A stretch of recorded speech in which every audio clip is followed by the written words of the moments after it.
Chibujan bitoke gokso soja resto Rossi bidef si soja resto Nulu bidef si soja resto Kolabora fet chapta busa para el resto Sosu achiki ak soja resto Sosu ginara ak soja resto Mishwi bi ak soja resto Sayoko yake suisi arom épicé resto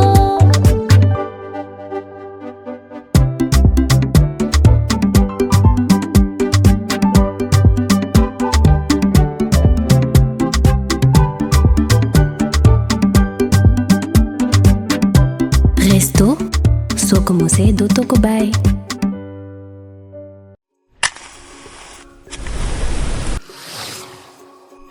Pour que chaque repas soit un moment de plaisir, Lobou Mame Diarra Bousso est au cœur des foyers sénégalais depuis plus de 20 ans. Situé au kilomètre 18 route de Rufisque à Dakar, Lobou Mame Diarra Bousso est une société 100% sénégalaise spécialisée dans l'enfûtage et la distribution de gaz butane. C'est une équipe de plus de 200 collaborateurs guidés par une même volonté, participer activement au développement du Sénégal. Ces équipes s'appuient sur des valeurs familiales partagées et une expérience professionnelle forte, faisant de Lobogaz la marque préférée des Sénégalais. Le souci de chacun de nos collaborateurs est l'accessibilité de nos produits à tous et partout.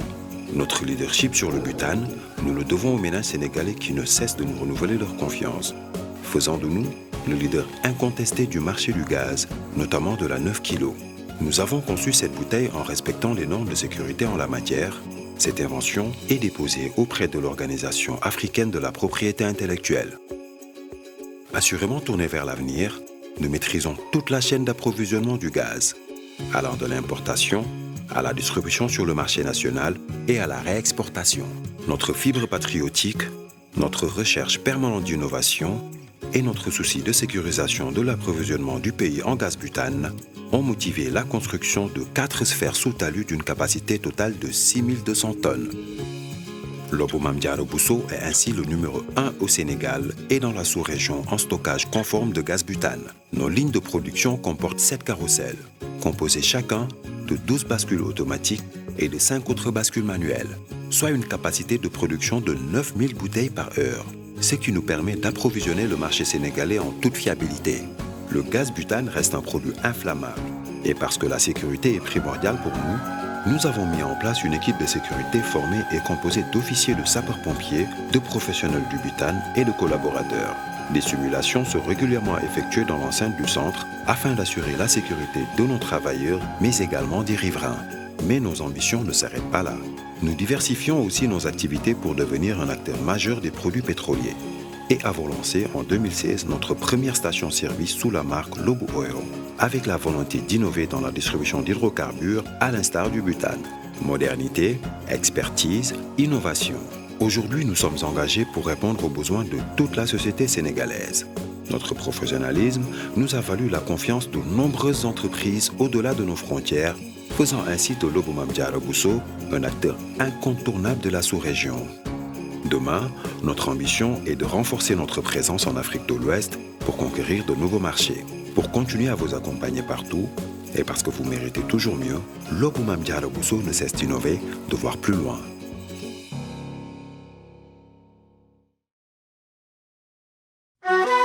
Le Dara Ali Imran, sous la directive de Oustaz Alioune Sall, organise sa 17e édition de Dara Vacances, suivie de la 2e édition de la colonie de vacances qui se tiendra cette année à Toubab Dialaw pour les enfants de 6 à 12 ans, garçons et filles, à partir du 15 juillet au 11 septembre 2022. Avec un encadrement de qualité composé de professionnels aguerris, la colonie se fixe comme objectif d'améliorer les compétences sociales, la confiance en soi, l'esprit communautaire, l'automotivation, la sensibilisation l'éducation culturelle, mais aussi et surtout améliorer le niveau des enfants pour l'éducation islamique. Nous croyons que ces compétences sont essentielles pour nos enfants pour qu'ils deviennent des citoyens du monde impliqués, chacun équipé d'outils et de valeurs pour apporter une contribution profonde et durable à la société. Pour plus d'infos, contactez le 77 438 49 94 77 586 16 77 ou le 77 531 09 28.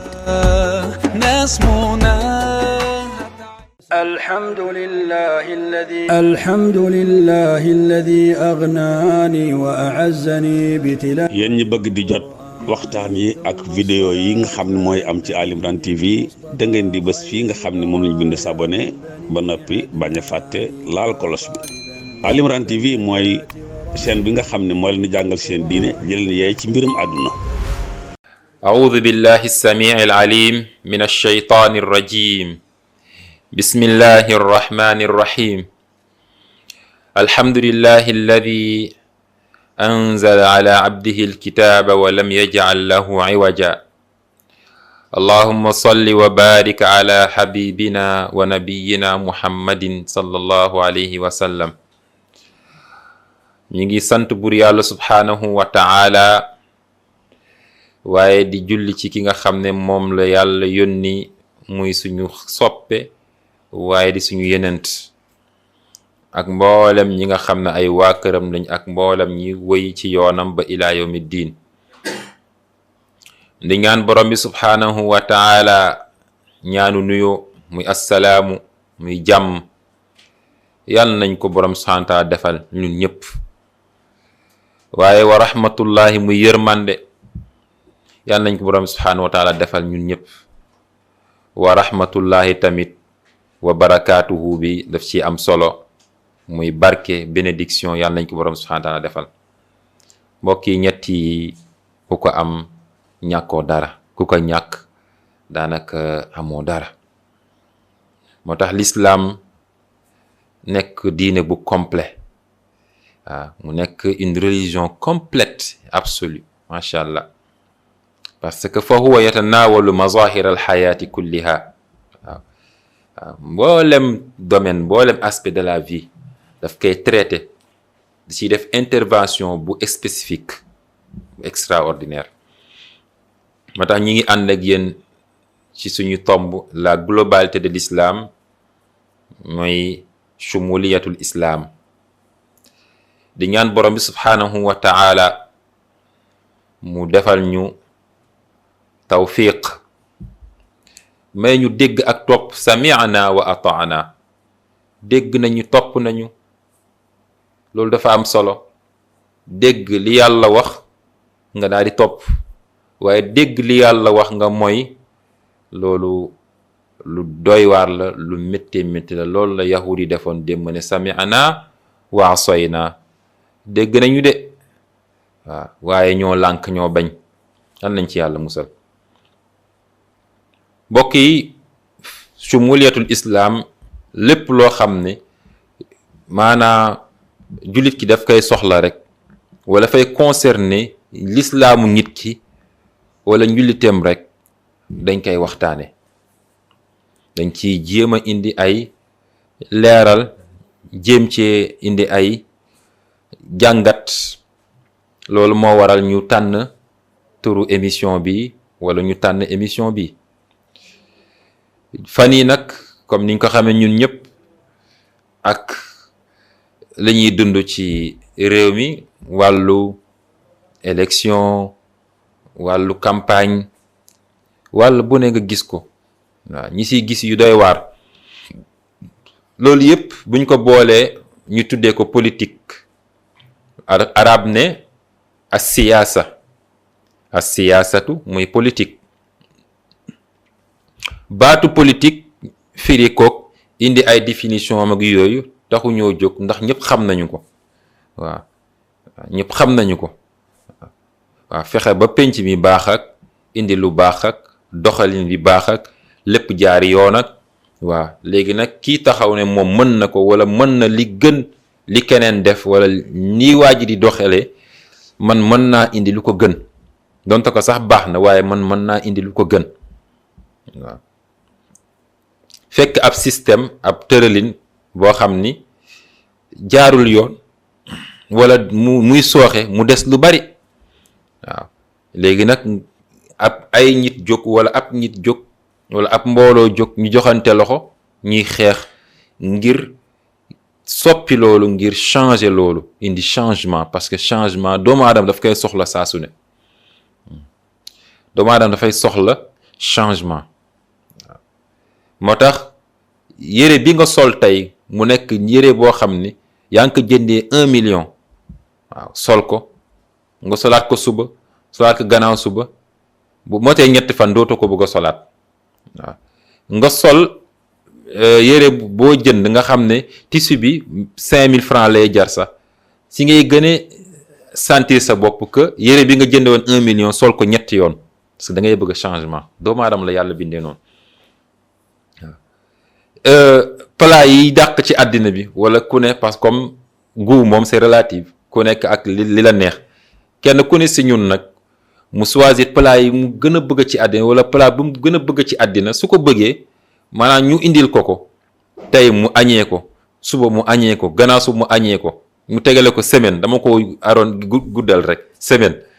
bu motee semaine dootu si bëgg dara da koy sàppi waaw dangay gis nit ki di lekk ganaar di ko lekk bu ñëwee wala mu jóge fenn ñëw soo ko tegalee ay ganaar ak yooyu ay salaat ak yooyu du si sawar parce que moom li mu bëgg mooy ñam yi nga xam ne yu raar yooyu lay bëgg waaw yenn saa yi som bi sax moo koy gënal yenn lekk yi wala ay mbaxal ak yooyu moo koy gënal waaw parce que lee daf cee jël bos ba doyal daf koo sàppi donc doomu aadama li ma bëgg a wax foofu mooy jëlee fi ab groupe wala ab gouvernement wala ab kuréel tekkiwul ne kuréel boobu maanaam tekkiwul rek ne kuréel boobu nañuy doxalee wala nañu mel baaxul waaye doomu aadama ñuy bëgg a changement waaw yenn saa yi nga nekk président association wala nga nekk APR école at 2 ans 3 ans 4 ans ñu ne nañ ko changer wala yow si jëmmi sax nga ne doyal na waaw fekk nekkul ne li ngay doxalee du noonu déedéet waaye am na ñu ñëw ñoo xam ne mun nañ doxal li gën la nga doon parce que yow def nga li nga mën am na leneen lu ñu soxlawaat kon ci gàttal loolu mun naa firi politique waaw kon bu dee loolu rekk la loolu kese la problème du am te problème warut a am sax waaye bu fekkente ne problème am na rek kon war nañu xoolaat kon lan moo xew am na lu tax loolu mooy premier point bi deuxième point bi moom mooy ñun en tant que l'islam question yu bari dina posé wu dina taxaw laaj yi bari ba xam jullit dina politique loolu benn question la ñaareelu question mooy lii am ci penc mi tey jii nii muy élection campagne vote bu jotee ba xam jullit mën naa dem vote ji wala warul dem vote ji yooyu question la yoo xam dafay posé wu waaw bi si njëkk moom mooy ba xam jullit dina politique wala politique ba xam dagan na wala daganul loolu yaakaar naa ne képp koo xam ne xam nga as tuuti si diine sax xam nga ne loolu moom jaru sax werante politique mbir la boo xam ne bu noble la bu baax la l'islam terewu ko moom la ñuy faral di wax saasu ne yeneen bu yàlla maanaam bu ëpp li ko yàlla cité ci alquranul karim mooy yeneen yàlla Muusa te politique la doon def il était un politicien yàlla cité na ko ci alquranul karim su ma juumulee 136 fois ñi koy topp mun nañ ko vérifier bu fekkente ne njuumte la ñu wax ma waaye daal 136 fois moom laa jàpp yàlla cité ko ci alquranul karim pourquoi cité wul yeneen bi lu ëpp loolu te moom ñeenti yoon la ko cité ci alquran juróomeel bi di Ahmad yi si des yëpp di Muhammad li ngi noonu kon yàlla cité ko lu bari dictateur ki yoroon système bi gën a bon ci histoire moo doon Firawna waaw histoire am moo ëpp ci alquranul karim moom Firawna moomule waaye yamul foofu Firawna ngay fekk maanaam turam ñëw ci alquranul karim ci aaya boo xam ne matul ñaari ligne daanaka benn ligne kese la turam ñëw si ñetti yoon. waaw Firawna Firawna te Firawna système bu bon la laloon waa di nekk dictateur nekk buur nekk président nekk njiit nekk li lépp mu boole ko waaye di doxalee noo xam ne bu doy waar sax waaw benn aaya ñoo ci alquran boo xam ne aaya bi daanaka benn ligne la turam dikk ci ñetti yoon mooy ila firawna ci suratu Hud ila firawna wa mala'i fattaba'u amra firawna wa ma amru firawnu bi rashid gis nga ñetti yoon la turu firawna ñëw ci laaya bi ci suratu Hud mooy surat numéro 11 lii nag dafa am lu bari liñ ci war a jàngat néew na aaya booy dem wala saar booy dem laa bëgg a wax ci alquranul karim lu dul di nga fa fekk xissa Muusa ak Firawn saar yi gudd yi waaw surtout waaw Baqara da nga ko fay fekk waaw Baqara gis nga mooy saar yu gën a gudd ci alquranul karim indi na ci lu bari am na saar yoo xam daanaka da ngay foog ne sax moom suratu Muusa lañ ko waroon tuddee ci alquranul karim lu mel ni suratul qasas waaw ndeysaan Shuara moom la ubbee daanaka waaw allahu akbar kon loolu dafa am lum ñuy junjal te li ñuy waxtaane mooy li ñuy junj tey muy politique ba xam jullit mun na koo def wala munu koo def kon loolu nekkatul débat kon li war mooy imaam yi ustaad yi sëriñ yi waaraatekat yi ñiy yare maanaam ñi nga xam ne ñoom defar doomu aadama mooy seen mission mooy duaat yi prêcheurs yi prédicateurs yi ñoom ñëpp ñu sóobu ci ëttu politique bi loolu moo war léegi nag dafa am lu xew loo xam ne ñu bari duñ ko bàyyi xel mooy noonu lislaam yi ak ñi nga xam ne bëgg nañ ŋànk àddina téye ko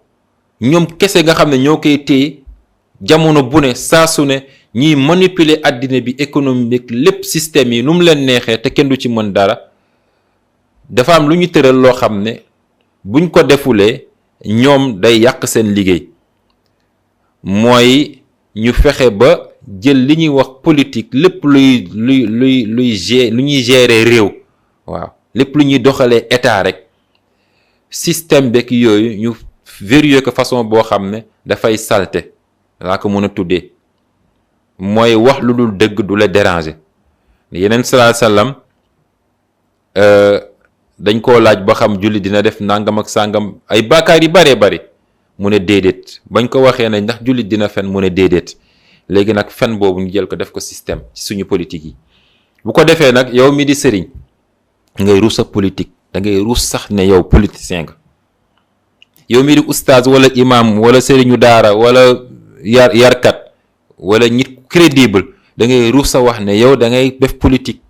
da ngay am kersa ñu gis la ci ëttu politique parce que loo xam ne kuñ fa gis rek laa politiciens yi duñu wax katu dëgg léegi yow boo duggee ci biir ëttu politique rek dañ la ciy boole gis nga loolu mooy li nga xam ne moom mooy pexe yu bon yi nga xam ne moom lañu tëral nga xam dañuy dem ba wax ne la ñuy wax ñoom concerné wu leen ki ko gëm la concerné subhanallah allahu akbar kon ñu indi façon boo xam ne kii di politicien bi dafay diggee lu munut lu munta nekk sax waaye da koy ràbb taaral ko enjoliver ko décorer ko ci façon boo xam ne yow da nga koy gëm léegi nag loolu mu nekk ndaxaate waraate waaw te jullit du wor imam buy wor sëriñ buy wor wala oustaz buy wor xam nga loolu moom xel nanguwu ko léegi nag moo tax oustaz beeg imam beeg sëriñu daara ji dafay sori loolu parce que day bañ a doon workat wala day bañ ñu jaawale ko workat yi yii nag ñooy challenge yi yii ñooy obstacle yi gën a mag ci ñu ràññee yu ñu xam loolu nag warul tax nag ñu baisser les bras loolu dafa war a tax ñoom ñu xamal gaañi ne Makka na mu menoon démb nga xam ne dafa am lu jafe woon ci moment boobule mooy moment bi mu bëgg a wax mooy ngane si àddina yeneen sallallahu alayhi wasallam ba keroog muy jot risaala bi muy message bi, ku ëpp sa moroom doole duma. nit koo xam ne mun nañ koo dénk alal mu nekk koo xam ne ku dëggu la, ku mën a gérer yenn situation yi, koo xam ne du wor, koo xam dafay teg lépp ci kaw yoon. loolu nekk lu jafe ci jamono jooju. yeneen sallallahu alayhi wasallam moom mu ñëw nag ñëw wone ne li penc bi yàqu man maa ngi nii mën naa dund ak penc bi ba pare nekk saadiq, nekk dëggkat, maanaam waxkatu dëgg, nekk ku dëggu, waaye am yu nekk ku wóor. kon nag sëriñ seek ustaade maanaam ñi ngànk diine ji ñëpp, jàngalekatu diine ji ñi yore kàddu diine ji, ñoom ñëpp tamit loolu lañ war a incarner wane ko ne waaw politiciens yi du ñu wax dëgg, loolu la ñëpp wax, loolu la ñëpp foog wala lu ëpp si nit ñi foog, waaye ñun nag moom dañuy fexe ba politique te di wax dëgg. waaw ñii politique dañuy wor, dañuy digge luñ dul def. ñun nag dinañu politique te duñ fi dig kenn loo xam duñ ko def, wala duñ fi dig kenn loo xam ne munta nekk. loolu mooy challenge bi. kon foofu la ñuy toll, moo tax bu ñu mus a seetaan. ñaareel bi fi ñuy tëjee moom mooy bu vote jotee jógal nga dem voté ji. bu fekkente ne yow da nga ne sama yoon new ci, nga toog di seetaan ñi voté ay nit ay loi yoo xam ne, wala ñi nga xam ne ñoom ñooy dem assemblée ëllëg ñu toogal la fa yow par force dañ la faa toogal, da ngay ne sa yoon newu ci, waaye ñoom yow lañ fi nekkal. ñi ngay seetaan nag ba ñu dem toog assemblée nationale nag di voté ay loi yoo xam day contre sa diine. waaw ñu ngi wax wàll yi bari yoo xam ne tey ñi ngi koy demandé, wàllu homosexualité pour def ko crime ci réew mi, waaye ba mu demee assemblée dañ ko rejeté, nanguwuñ ko. waaw léegi nag ëllëgee boo seetaanee ñoo xam ne bu ñu demee foofu ba toog fa, xamoon na ëllëg dinañu jàllale loi boobu, wala ñu seetaan ba loolu nekk loo xam ne lu oyof ci réew mi nga xam ne amul problème, boobaa yow responsable nga. kon bul mës a wax ne du ma voté. nga seetaan ba li amoon suñu réew ci at yi wees, ci at yi nga xam ne moom moo wees yu doy waar, wala at yi si boppam, assemblée nationale nga xam ne nit ñi war a représenter réew mi, penc bi nga xam ne yow lañ fa nekkal, ñuy xiiroo di ŋaayoo di dóorante, wala ay député yoo xam dañuy wax ni lu président indi rek, président bu mën a doon, ñun duñ cité benn président, waaw moo xam ki fi nekk tey, moo xam ki fi nekk ëllëg, nga xam dañuy ne lu président mën a indi rek, bu dee moom la rek ñoom seen yoon new dañuy voté mu jàll. subhanallah, yow doo xool ndax baax nag baaxul. pourtant président mun naa yéene askan bi jàmm, mu yaakaar ne la mu bëgg nii, loi bi mu bëgg ñu jàlle wala projet bi mu indi moo baax ci askan wi, fekk nag moom loolu la jàpp, fekk baaxul te xamu ko. léegi yow boo ko jëlee nga xool, amaana nga gis ci loo xam ne moom xamu ko ci wala gisu ko, wala information, parce que nit la rek ba soxla ay conseil, dafa soxla ay conseil, mais nga ne non yow lu mu jàllale, lu mu wax rek nga jàllale. waa léegi nag bu ñu toogaatee ba am député yi mel nii, réewu Sénégal ci kàmb lay gën a dugg rek. kon nag il est temps ñu génnee réew mi ci kàmb. kon nañu bàyyi xel loolu, ñu bàyyi xel ñi ñuy jox réew mi, ñi ñuy jox assemblée nationale, député yi représenté askan bi biir assemblée nationale war nañ leen xoolaat. mbokk yi, suñu assemblée ngay gis ay député yoo xam ne ñuy saagante, di xeex, di dóorante. loolu est-ce que looloo tax ñu bàyyi leen foofu? ñi la représenté, moo xam ci réew mi moo xam bitim réew, yooyu yëpp gis nañu ko. loolu nag pour dindi ko nag il faut que jullit bi nga doon responsable, nga jël ses responsabilités, nga dem nga voté ji, nga xool koo xam ne yii ñi cité nii te muy yoo xam ne yu ñaaw la, ëllëgee duñ ko def ci biir pencum assemblée nationale. yàlla nañ ci yàlla musal. kon lii rekk la. élection présidentielle tamit noonu lay demee, bul toog seetaan. kon ñun ñëpp ay responsable lañu, ñun ñëpp tamit dañoo am taxawaay bu ñu war a taxaw ci réew mi ngir mën a suqali Sénégal, wala génne Sénégal ci li nga xam ne moom la ñuy dund tey jii nii, ndax réew mi ni muy doxee doy na waar, kenn bugg ko, ñëpp sonn, ñëpp a ngi jàmbat. kon nag inna allaha la yughayyiru ma bi qawmin hatta yughayyiru ma bi anfusihim. loolu la anglophone bi wax ni change will not come if you are waiting for some other person or some other time. It's time to change our mind, our country. yooyu yëpp dafa jot. loolu la aaya bi wax.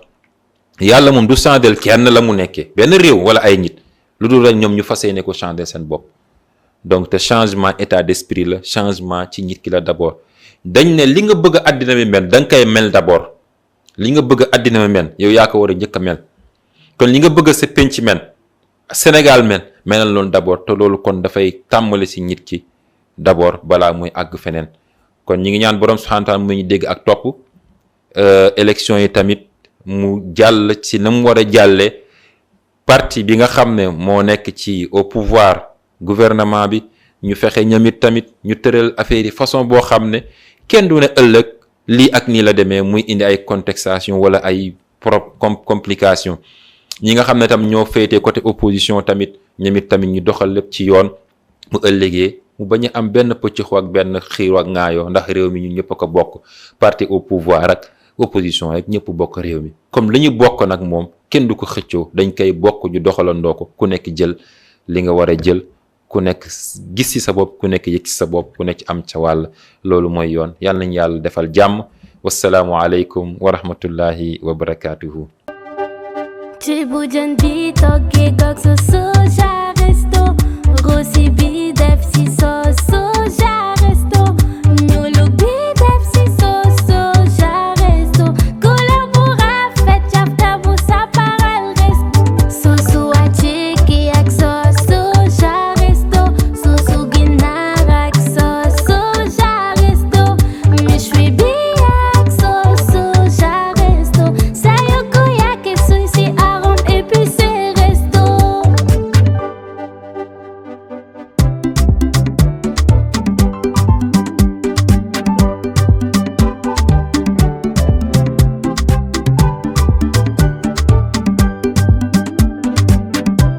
Resto soo ko mosee dootoo ko bàyyi.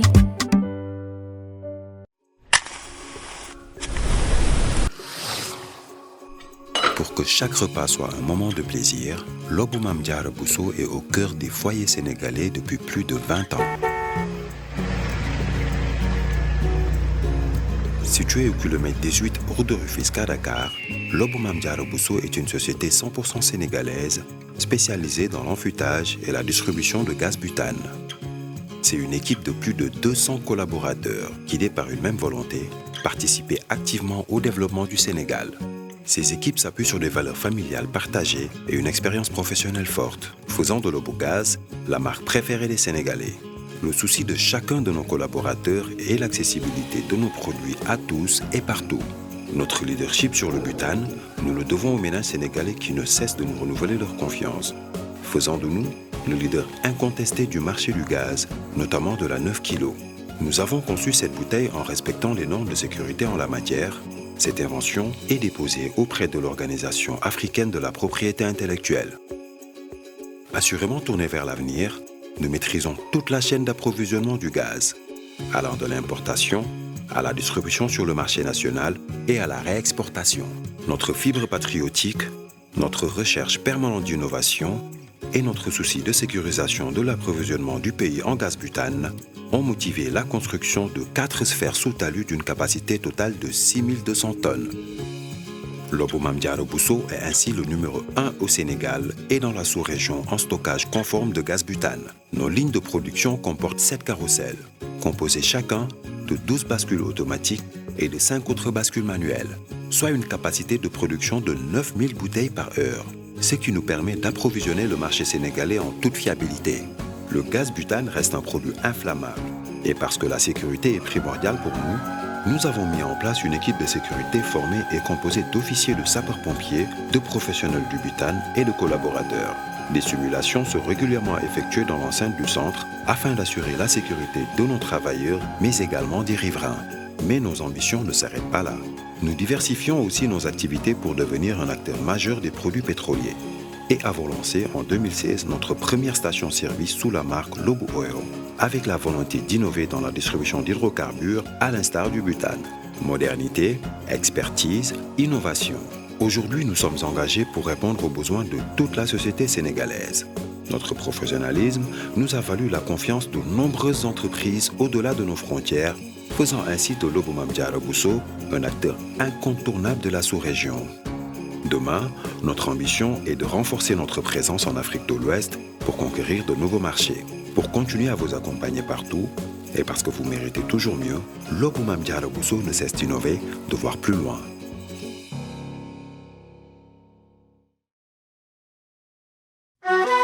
Le Dara Ali Imran, sous la directive de Oustaz Alioune Sall, organise sa 17e édition de Dara Vacances, suivie de la 2e édition de la colonie de vacances qui se tiendra cette année à Toubab Dialaw pour les enfants de 6 à 12 ans, garçons et filles, à partir du 15 juillet au 11 septembre 2022. Avec un encadrement de qualité composé de professionnels aguerris, la colonie se fixe comme objectif d'améliorer les compétences sociales, la confiance en soi, l'esprit communautaire, l'automotivation, la sensibilisation culturelle, mais aussi et surtout améliorer le niveau des enfants pour l'éducation islamique. Nous croyons que ces compétences sont essentielles pour nos enfants pour qu'ils deviennent des citoyens du monde impliqués, chacun équipé d'outils et de valeurs pour apporter une contribution profonde et durable à la société. Pour plus d'infos, contactez le 77 438 49 94, 77 586 16 77 ou le 77 531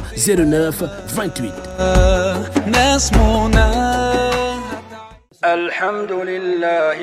الحمد لله الذي أغناني وأعزني بتلا. yéen ñi bëgg di jot waxtaan yi ak vidéo yi nga xam ne mooy am ci Ali Imran TV da ngeen di bës fii nga xam ne moom lañ bind s'abonné ba noppi bañ a fàtte laal kolos bi. Ali Imran TV mooy chaîne bi nga xam ne moo leen di jàngal seen diine jëleen yeey ci mbirum àdduna.